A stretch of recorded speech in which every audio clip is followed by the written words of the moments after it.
Hello students, कैसे आप सब? ठीक है सब? तो बच्चों अब हम कर रहे थे क्लास 12 फिजिक्स का इलेक्ट्रोस्टैटिक्स। आपका स्वागत है हमारे चैनल सीखो फिजिक्स पर। तो बच्चों ये है हमारा लेक्चर नंबर 18। तो बच्चों करते हैं शुरू अपने लेक्चर की। इससे पहले हमने पढ़ा था इलेक्ट्रिक डाइपोल, अब उसी से electric dipole and electric dipole movement. तो बच्चों उसी की मैंने जब ये पढ़ा रही थी तो मैंने आपको बताया था कि इलेक्ट्रिक डाइपोल जो उन्होंने बना दिया, ये जो माइनस क्यू और एक plus Q equal and opposite charges जब कोई एक सर्टेन डिस्टेंस से सेपरेट किए जाते हैं तो उसे हम डाइपोल बोलते हैं। तो उसकी स्टडी को भी उन्होंने क्या कर दिया, अलग कर दिया। उसकी स्टडी को हमने अलग स्टडी करना शुरू कर दिया, ठीक है।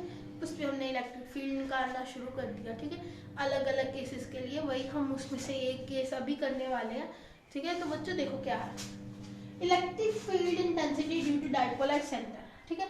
तो हम क्या करते हैं, एक डाइपोल ले लेते हैं। Here I am taking the dipole. तो बच्चों ये देखो, ये हमने लिया डाइपोल। ये डाइपोल लिया तो हम एक माइनस क्यू होता है, एक प्लस क्यू होता है। मैंने आपको बताया था हम डिस्टेंस मोस्टली 12 लेते हैं ताकि हम जो है अपनी कैलकुलेशंस को क्या कर सकें, इजी कर सकें, ठीक है।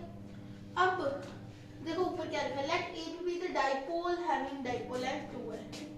ए बी डाइपोल है तो हम इसको ए और बी नाम दे दें। ये लो ए बी मैंने नाम दे दिया। अब हमने सेंटर पे निकालना है तो हम अगर हम सेंटर लेट ही नहीं करेंगे तो सेंटर लेंगे, मतलब कि सेंटर ही नहीं लेंगे तो हमें इलेक्ट्रिक फील्ड कहाँ पे निकालनी होगी, है ना। अगर सेंटर लेट करेंगे तभी तो करेंगे ना, उसको सेंटर पे तभी निकालेंगे ना। तो इसका सेंटर हम मान लेते हैं ओ। अगर ये सेंटर है तो बच्चों ये बताओ ये एल हो जाए, और ये देखो ये एल हो जाएगा, ए होगा, और बी ओ भी एल हो जाएगा, ठीक है। तो अब देखो बच्चों ये टोटल 12 है, ये एल है और ये एल है। हमें निकालना है फील्ड ओ पे, और हमें इससे ज्यादा कुछ और लेट करने की जरूरत नहीं है। अब देखो, अब इधर देखो क्या है, इधर जस्ट इस ब्लैक बोर्ड पे देखना तभी समझ आएगा। अब देखो माइनस क्यू चार्ज, जहाँ पे हमने इलेक्ट्रिक फील्ड निकालना होता है हम वहां पे क्या रखते हैं, टेस्ट चार्ज रखते हैं। टेस्ट, क्योंकि इस टेस्ट चार्ज की बाद में वैल्यू नहीं ना रहती, उड़ जाता है, तो हम वहां पे रखते हैं टेस्ट चार्ज। अब देखो माइनस क्यू और प्लस क्यू नॉट क्या करेंगे, माइनस क्यू और plus q nought charges attract करेगा कि रिपेल करेगा, अट्रैक्ट करेगा, यानी कि जो ई ए है वो इधर को लगेगी, ठीक है। अब जो ई बी देखो, यहाँ पे टेस्ट चार्ज पड़ा है और ये पॉइंट बी है, यहाँ पे प्लस क्यू चार्ज है। देखो जब भी हम इलेक्ट्रिक फील्ड निकालते हैं, अगर आपने इलेक्ट्रिक फील्ड इंटेंसिटी वाला लेक्चर नहीं देखा तो वो आप जाके देखाओ, अगर आपने नहीं देखा जाके देखाओ। आई थिंक वो लेक्चर नंबर था 14 या 15, लिंक दे दूंगी मैं आपको डिस्क्रिप्शन में उसका, ठीक है। वो पहले देख के आओ ताकि आपको पता लगे कि इलेक्ट्रिक फील्ड निकालते कैसे हैं। हमने क्या करना होता है, हमें जहाँ पे इलेक्ट्रिक फील्ड निकालनी होती है हम वहाँ पे टेस्ट चार्ज को लेट करते हैं। बाद में टेस्ट चार्ज की वैल्यू कट हो जाती थी ना, एफ बाई क्यू नॉट था तो फिर क्यू नॉट आपस से कट हो जाता था, डिपेंडेंट नहीं होता उस पर। लेकिन इसकी डायरेक्शन देखने के लिए हम क्या रखते हैं, इधर चार्ज टेस्ट क्यू नॉट रखते हैं, ठीक है। तो अब देखो इसलिए इसकी जो डायरेक्शन होगी ई ए की, ये देखो अगर ये माइनस है ये प्लस है, दोनों अनलाइक चार्ज से आपस में अट्रैक्ट करेंगे, यानी ये इसकी तरफ जाएगा तो इधर को इसकी इलेक्ट्रिक फील्ड हो जाएगी। अब देखो बी के कारण देखो इस पॉइंट पे, ये जो बी है ना, इधर प्लस क्यू चार्ज है, इधर क्यू नॉट है, तो क्या होगी, रिपल्शन होगी ना। ये जो चार्ज है इस चार्ज को रिपेल करेगा, यानी कि ई बी भी इसी साइड है, इसको हम लिख देते ई बी। अब देखो अब जो नीचे लिखना है ना वो देखो क्या होगा, साथ में समझते जाना, साथ में मैं लिखती जाऊंगी। तो लिखो, लिख लो, let O be the centre of the dipole. O क्या है, डाइपोल का सेंटर, O be the centre of the dipole, ठीक है। मैं बोल रही हूँ साथ में लिखते जाओ, आपका भी टाइम बचेगा। और आपको समझ भी अच्छे से आएगा। ठीक है, O be the centre of the dipole such that, जिसके कारण क्या हुआ, AO, ये देखो AO equals to BO equals to L। ठीक है, लिख दो such that AO equals to BO equals to L। ठीक है, सो what we need to calculate, we need to calculate the net electric field, we need to calculate the net electric field at point O, which is the center.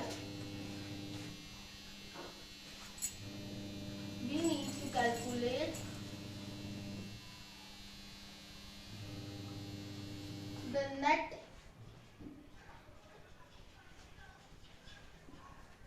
intensity at point O, at point O। ठीक है, अब उसके बाद ये भी बता दिया, अब क्या बताओगे, अब बताओगे ये EB और EA के बारे में।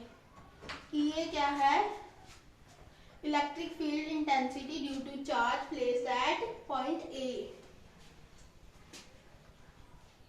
EA be the electric field intensity को मैं लिख रही हूँ EFI, be the electric field intensity due to charge place at point A. A पे जो चार्ज प्लेस है उसके कारण कितनी फील्ड आ रही, EA। सिमिलरली वैसे ही बी पे, and EB be the electric field intensity due to the charge placed at point B, placed at point B। ठीक है बच्चों, तो आप इसको कीजिए नोट, फिर हम इस सारी गंदमंद को करते हैं रब, और हम करते हैं इसकी डेरिवेशन। Have screen. तो बच्चों आप देखो, मैंने वो सारा गंदमंद जो मैंने था, मेरे को लगता है आपने लिख लिया होगा, नहीं लिखा तो पॉज करके लिख लेना। अब हम करते हैं इसके आगे डेरिवेशन। तो इसके आगे क्या है बच्चों, हम निकालते हैं पहले EA। फॉर्मूला याद है क्या था, KQ/R², है ना। तो क्या होगा, हम मैग्नीट्यूड ही लिख रहे हैं दोनों में, हम तो मैग्नीट्यूड ही लिखने वाले हैं ना, तो लिख देते हैं। तो K, इधर भी चार्ज Q ही है, उधर भी चार्ज Q ही है, हम मैग्नीट्यूड ही लिख रहे हैं तो हम साइन लगाएंगे नहीं, हम क्या लिखेंगे, सीधा मैग्नीट्यूड। KQ/R² रन था। अब R डिस्टेंस कितना है, पॉइंट से इसका डिस्टेंस कितना है, L है ना, तो L लिखना, KQ/L²। अब सिमिलरली वैसे EB निकालो, EB इसकी डायरेक्शन साथ में लिख देना, EA की डायरेक्शन किस अलोंग है, देखो O से EA की, देखो ये नहीं, ये O से A की तरफ लिख दो साथ में, अलोंग OA। ठीक है, अब उसी तरह EB निकाल लो, EB निकालो, इधर क्या है EB, देखो B पे चार्ज कौन सा है, पॉजिटिव, KQ/, अब इसका भी डिस्टेंस देखो L ही है ना, पॉइंट से B पॉइंट का डिस्टेंस, O पॉइंट से B पॉइंट का डिस्टेंस भी L ही है, तो L²। ठीक है, अब इसकी भी डायरेक्शन लिखो, वो भी किधर है, BA के नाम, देखो OA भी लिख सकते थे, but now we are considering about the point B ना। अब हम B के बारे में सोच रहे हैं, तो हमें B को भी साथ में लाना पड़ेगा ना। अगर आप OA भी लिखते हो तो भी फाइन है, कोई ऐसी बात नहीं है, अगर आप अलोंग OA लिखते हो तब भी ठीक है, अगर अलोंग BA लिखते हो तब भी ठीक है, डायरेक्शन सेम है। ठीक है, अब देखो दोनों की डायरेक्शन सेम है, यानी कि जो नेट आएगा वो भी इसी डायरेक्शन में होगा, BA डायरेक्शन में, और दोनों एक ही डायरेक्शन में आ रही है, इसका मतलब दोनों ऐड होने वाली। अगर इधर को एक इधर को आता, एक इधर को आता, तो माइनस होता। ठीक है, अगर सेम ही डायरेक्शन पर आ रही है, अगर एक इधर को आ रही है और दूसरी भी इधर को ही आ रही है, तो नेट भी इसका किधर आएगा, इधर ही आएगा। ठीक है, तो नेट भी इसका इधर ही आएगा, क्या होंगी साथ में ऐड। अगर देखो, अगर ऑपोजिट वाला भी केस आ जाए, समझ लो अभी यहीं पे, नहीं तो आगे तो हम समझेंगे डिटेल में। अब देखो, अगर एक इधर को आ रही है, एक इधर को आ रही है, तब क्या हम देखते हैं नेट की डायरेक्शन तब कहाँ पे होगी? नेट की डायरेक्शन तब हमेशा जो बड़ी वाली होगी उसकी तरफ होगी। अगर मानो अगर यहाँ पे ये होता तो यहाँ पे ई बी होता, तो फिर अगर ई बड़ा है ई बी से तो ई नेट भी इसी डायरेक्शन में आता, अगर ई बी बड़ा होता तो ई नेट इसी डायरेक्शन में आता। ठीक है, अब तो सेम ही डायरेक्शन है, ई और ए बी की डायरेक्शन बिल्कुल सेम है। अगर दोनों सेम डायरेक्शन में होते हैं ना तो हम उसको क्या करते हैं, उसी डायरेक्शन में उसका जो है नेट भी उसी डायरेक्शन में लाइन करेगा। तो हम क्या करते हैं, इसको ऐड कर देते हैं। ई नेट निकालने के लिए क्या करते हैं, दोनों इलेक्ट्रिक फील्ड इंटेंसिटी को ऐड कर देते हैं। E net equals to E A plus E B. अब दोनों की वैल्यू पुट कर देते हैं, K Q by L square plus K Q by L square. ठीक है, अब इधर लिख दो नेट की डायरेक्शन क्या होगी, अलोंग बी ए, इसी के अलोंग होगी ना डायरेक्शन, अलोंग बी ए, क्योंकि दोनों की डायरेक्शन इधर ही है तो ई नेट की भी डायरेक्शन इधर ही होगी। ठीक है, अब क्या हो जाएगा, 2kq बाय एल स्क्वायर, है ना। अब उसके बाद क्या करना है, अब बस आप ऐसे कर सकते हो कि k को लिख दो पहले 1/4 पाई एप्सिलॉन नॉट, ये तो सबको पता है ना कूलम्स लॉ, नहीं देखा तो जाके देख के आओ। ठीक है, 4 pi epsilon not q bye L square. ठीक है, अब देखो इस 2q, इधर 2 भी है ना साथ में, 2q बाय एल स्क्वायर। अब देखो, अब इधर आ जाओ। ठीक है, ये है ना, तो मैं क्या करूंगी, मेरे को ना याद हो अगर किसी को डाइपोल मोमेंट की डेफिनेशन q इंटू 2l होता था, q इंटू 2l होता था, तो मैं वही यहाँ पे बनाने की कोशिश करूंगा। यहाँ पे 2 तो है लेकिन l नहीं ना है यहाँ पर ऊपर, देखो 2 तो है, q इंटू 2l चाहिए ना आपको, तभी आप उसे p लिख पाओगे, है ना। तो आपके पास 2 भी है, q भी है, l नहीं है, तो आप ऊपर नीचे l को क्या कर दो, मल्टीप्लाई और डिवाइड। ठीक है, तो अब लिख दो q इंटू 2l, है ना। अगर मैं 2 को यहाँ से हटा के तो यहाँ पे लिख दूँ तब भी तो एक ही बात है, और q इंटू 2l को क्या लिखते हैं, p, तो अब ई नेट क्या आ जाएगा, 1/4 पाई एप्सिलॉन नॉट, ये देखो 1/4 pi epsilon not, q into 2l की जगह क्या आएगा, p, ऊपर डालो वेक्टर, नीचे एल स्क्वायर, वेक्टर चाहे ना, अगर वेक्टर डालना है तो इधर मैग्नीट्यूड भी लिखो इसका। ठीक है, नहीं तो वेक्टर छोड़ दो, इसको ऐसे लिख दो p। ठीक है, अब एल स्क्वायर इंटू एल क्या होगा, एल का क्यूब, एल का क्यूब।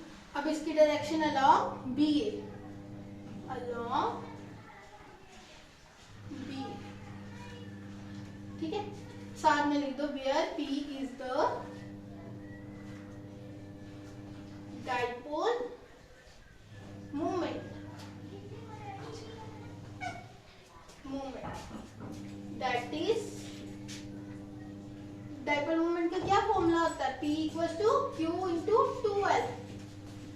तो बच्चों ये हमारी ई नेट आ गई, that is the result that we want to prove, या that we want to find. We have find the net electric field at the center of the dipole. यही हमें एक्सप्रेशन निकालना था, that's the result। तो बच्चों आप इसको कीजिए, have a screenshot or you can note it on your copy or notebook। That is it for today. Hope you like the video.